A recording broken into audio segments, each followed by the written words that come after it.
بسم اللہ الرحمن الرحیم۔ عزیز طلبہ، السلام علیکم ورحمۃ اللہ وبرکاتہ۔ مضمون اردو میں سبق نعت رسول صلی اللہ علیہ وسلم کی تدریس کا سلسلہ جاری ہے۔ گزشتہ ویڈیو میں ہم نے نعت کی تعریف اور شاعر کے تعارف کو پڑھ لیا تھا۔ سلسلہ تدریس کو آگے بڑھاتے ہیں اور نعت میں استعمال ہونے والے کچھ نئے الفاظ کے معنی دیکھ لیتے ہیں۔ یہ بات آپ کو پہلے ہی بتائی گئی ہے کہ الفاظ معنی کو توجہ کے ساتھ دیکھا کریں، پڑھا کریں، ان کو یاد کیا کریں۔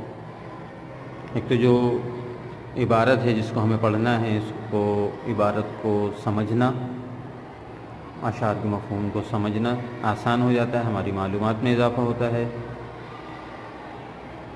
اور ویسے بھی جتنے زیادہ الفاظ ہمیں آتے ہوں گے، جتنے زیادہ اچھے الفاظ معنی ہمیں یاد ہوں گے، ہماری گفتگو، ہماری تحریر اتنی ہی زیادہ خوبصورت اور اچھی ہوتی چلی جائے گی۔ اور چونکہ ہر سبق کے ساتھ علیحدہ علیحدہ الفاظ معنی بتائے جاتے ہیں، تو اس عبارت کو سمجھنے کے لیے بہت زیادہ ضروری ہے۔ تو نعت میں استعمال ہونے والے نئے الفاظ کے معنی بورڈ پہ تحریر ہیں۔ پہلا لفظ دیا گیا ہے خلق، اس کے معنی لوگ ہیں، جمع ہوتی ہے خلائق، اگر یہ زبر کے ساتھ ہے تو یہ خلق۔ دوسرا لفظ نیچے دیا گیا خلق، یہ پیش کے ساتھ ہے، یہ عادت کے معنی دیتا ہے، اس کی جمع ہوتی ہے اخلاق۔ خلق کی جمع خلائق اور خلق کی جمع اخلاق۔ نظم میں جو استعمال ہوا ہے وہ خلق لفظ استعمال ہوا ہے، لیکن چونکہ ملتے جلتے الفاظ ہیں، ایک جیسے لکھے جاتے ہیں، اعراب کا فرق ہے، تو وضاحت کر دی گئی خلق اور خلق دو علیحدہ علیحدہ لفظ ہوتے ہیں۔ اس کے بعد سرور، جس کے معنی سردار اور بادشاہ کے ہوتے ہیں۔ شافع، سفارش کرنے والا یا شفاعت کرنے والا۔ مرسل داور، مرسل کہتے ہیں نبی کے لیے استعمال ہوتا ہے، اور داور کہتے ہیں انصاف کرنے والے کو، تو مرسل داور یعنی انصاف کرنے والا نبی یا منصف بھی کہہ سکتے ہیں۔ نیر اعظم، بڑا اور روشن ستارہ۔ اس کے لفظ بحر، اس کے معنی سمندر۔ پھر لفظ آیا رحمت، اس کے معنی اللہ کی رحمت کی نشانی۔ اس کے بعد قاسم کوثر، اس کے معنی حوض کوثر سے پانی تقسیم کرنے والا۔ کوثر ایک نہر ہے، جب آخرت میں آپ صلی اللہ علیہ وسلم جہاں جنتیوں کو اپنے ہاتھ سے پانی پلائیں گے، اس نہر کو کوثر کہا جاتا ہے۔ قاسم تقسیم کرنے والے کو کہتے ہیں۔ یہ اللہ کے رسول صلی اللہ علیہ وسلم کے لیے استعمال کیا گیا، کیونکہ وہ آپ صلی اللہ علیہ وسلم ہی کوثر سے پانی پلائیں گے اپنے امتیوں کو۔ تارک، ترک کرنے والا یا چھوڑنے والا۔ عقبہ، آخرت یا دوسری دنیا۔ مہر، زیر کے ساتھ ہے، محبت، ہمدردی۔ اگلا لفظ ہے مملو، بھرا ہوا، لبریز جیسے ہوتا ہے۔ دلبر، پیارا، محبوب۔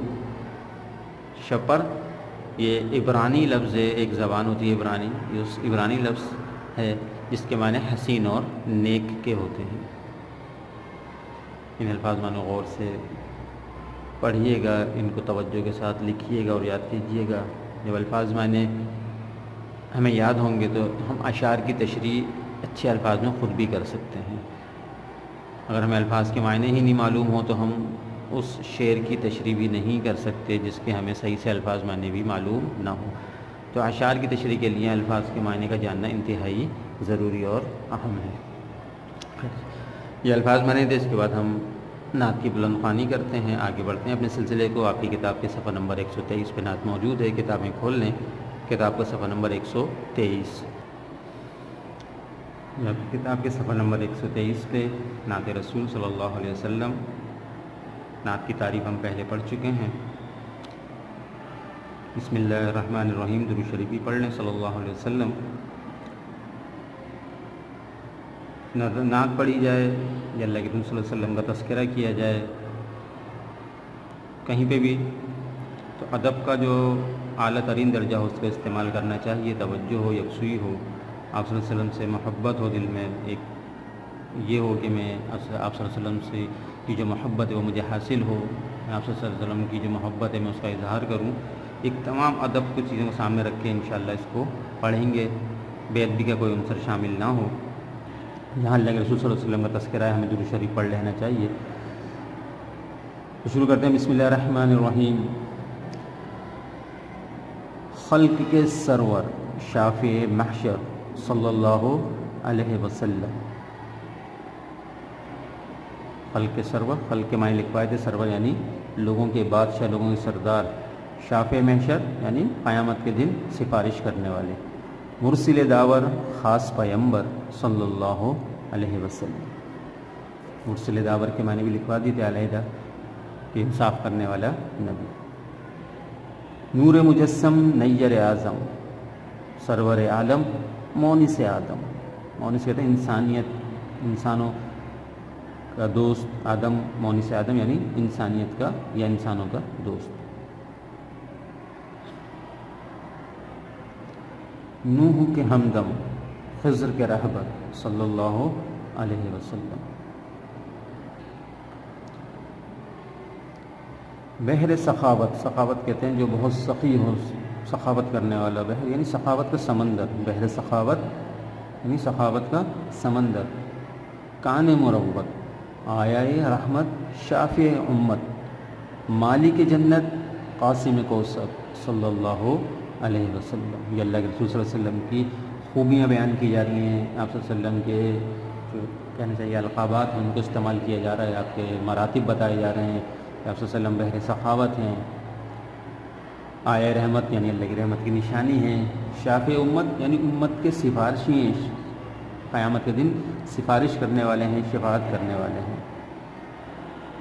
مالک جنت قاسم کوثر صلی اللہ علیہ وسلم. کہ آپ صلی اللہ علیہ وسلم جنت کے مالک ہیں اور قاسم کوثر یعنی کوثر سے پانی پلانے والے، لوگوں کو تقسیم کرنے والے ہیں. رہبر موسیٰ ہادی عیسیٰ تاریخ دنیا مالک عقبہ. کہ آپ رہبر ہیں نبیوں کے. موسیٰ علیہ السلام کا تذکرہ ہوا، عیسیٰ علیہ السلام کا ہوا. تاریخ دنیا یعنی دنیا کو چھوڑنے والے ہیں، ترک کرنے والے ہیں. ہاتھ کا تکیہ خاک کا بستر صلی اللہ علیہ وسلم. آپ کی خوبیاں بیان کی جا رہی ہیں، آپ کی جو زندگی اس کو بتایا جا رہا ہے کہ کس طرح سادہ زندگی تھی کہ ہاتھ نیچے رکھ کے تکیے کے طور پر لیٹ جاتے. خاک کا بستر یعنی زمین پہ سونے والے لیکن بادشاہ ہیں. تو ہاتھ کا تکیہ خاک کا بستر صلی اللہ علیہ وسلم. مہر سے مملو ریشہ ریشہ نعت امیر اب اپنا ہے پیشہ. ورد ہمیشہ دل بر شب پر. ورد کہتے ہیں بار بار کسی چیز کو پڑھا جائے، ذکر کیا جائے، اس کو کہتے ہیں ورد کرنا. تو ورد ہمیشہ دل بر شب پر یعنی اس محبوب کا اور حسین انسان کا، نیک کا جو ذکر ہے یعنی زبانوں کا ہمیشہ جاری رہتا ہے صلی اللہ علیہ وسلم. نیچے لکھا ہے کہ یہ ماخوذ ہے محمد خاتم النبیین، جو آپ کی کتاب ہے امیر مینائی صاحب کی، کہ نعت اس سے لی گئی ہے. یہ بھی پوچھا جاتا ہے، ہمیں معلوم ہونا چاہیے کہ یہ نعت جو ہے کس کتاب سے ماخوذ ہے. جو چیز معلومات میں دی جاتی ہے اس معلومات کا ہمیں یاد رکھنا ضروری ہے. جو چیز پوچھی جا سکتی ہے، جو بات کہ نعت جو ہے وہ آپ کی کس کتاب سے ماخوذ ہے، تو ہمیں یعنی جو بات بتائی گئی ہے اس کے آخر میں کہ ماخوذ یہ ماخوذ ہے یہ نعت محمد، آپ کی جو کتابیں ہیں اس کا نام محمد خاتم النبیین ہے، اس سے یہ لی گئی ہے. امیر مینائی اس کے شاعر ہیں. اس ویڈیو کو ہم یہیں پہ اختتام پذیر کرتے ہیں. دوسری ویڈیو میں اشعار کے مفہوم کو سمجھیں گے اور دیگر کام کو کریں گے. آج کی جو آپ کی یاد کرنے کا کام ہے کہ الفاظ معنی جو آپ کو دیے گئے ہیں وہ آپ تحریر بھی کر لیں گے اور ان کو یاد بھی کر لیں گے، یا اپنے پاس نوٹ فرما لیں کہ نعت کے الفاظ معنی تحریر اور یاد کریں. نوٹ فرما لیں کہ نظم نعت کے الفاظ معنی یاد کریں، ان کو لکھ کے یاد کر لیں گے. دوسری ویڈیو میں انشاءاللہ اشعار کے مفہوم کو سمجھیں گے، یاد کریں گے. اور دیگر ضروری کام بھی خیال کریں گے. جب تک کے لیے اجازت. السلام علیکم ورحمۃ اللہ وبرکاتہ.